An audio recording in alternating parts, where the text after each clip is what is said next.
It happened on September 11th, 2001, 20 years ago. I got a call from one of our members, tears running down her eyes. She had just put on the plane a friend, or she had just talked to a friend who had just put her husband on one of those planes. Goodbye, honey. Talk to you when you get there. Everybody had plans that went beyond that plane ride.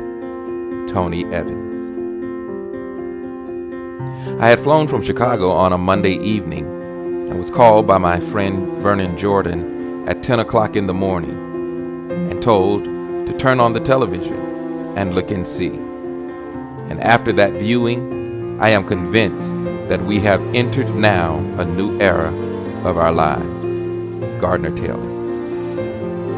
One of the children in our youth center was on one of those planes, an 11-year-old on her way to a field trip with a teacher to California. Think of the people in California who were trying to get home and never got home. Dolores Carpenter.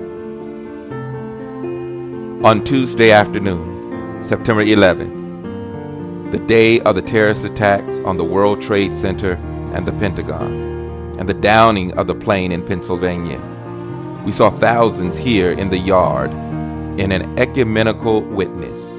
And on Friday of that same week, we saw almost as many here at a service of prayer and remembrance, on a day especially designated as a National Day of Prayer and Remembrance. Peter Gomes.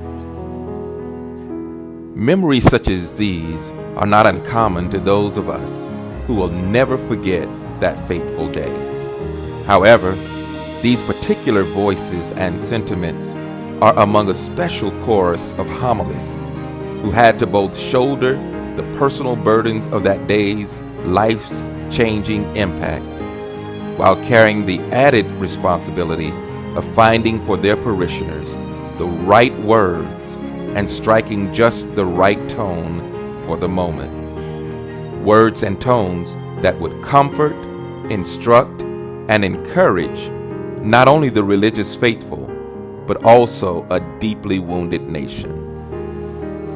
Carolyn Knight captured well the weight of the moment on the preacher in her essay, Preaching While the World is at War. She says of the time, "On Monday, many preachers in this nation were just thinking about what we would like to preach on Sunday. On Tuesday, we all had our sermon subject, if not our scripture for the sermon. Preachers who were in the middle of a sermon series were forced to put the series aside and focus on the situation that had changed the world forever. During the week, I received many phone calls from colleagues, friends, and students wondering what they should preach or if a particular scripture would be suitable for the occasion." Carolyn Knight.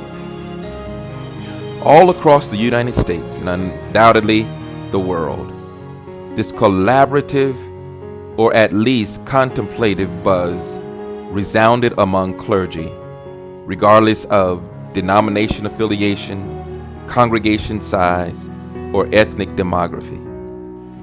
The obligation to collectively speak to millions of people about this experience through the lens of faith rested personally upon each of these men and women of the cloth.